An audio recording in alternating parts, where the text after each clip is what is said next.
Welcome to our channel. Today we how to improve market analysis with S&P Global, beginner guide step by step clearly. To begin enhancing your market analysis with S&P Global, start by creating an account on their website. Visit the S&P Global homepage and locate the sign up or register button. Fill in the required personal and professional information. After registration, log in to your account. Once logged in, familiarize yourself with the dashboard layout. Navigate to the Market Analysis section. Explore the different tools and reports available. Identify which datasets are most relevant for your analysis.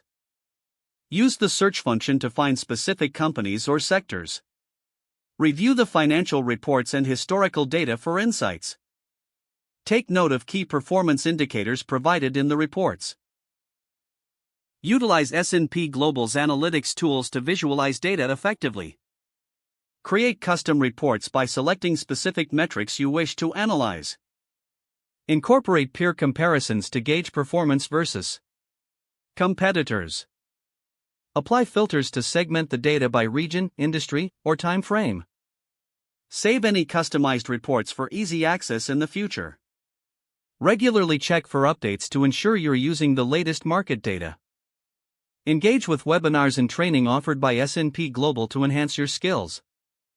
Leverage community forums for insights and tips from other users.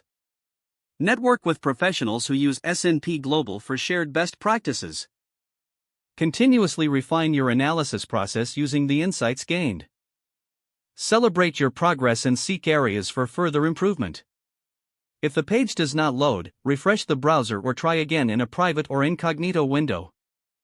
Make sure you are using the correct email address, then retype it carefully to avoid small typos.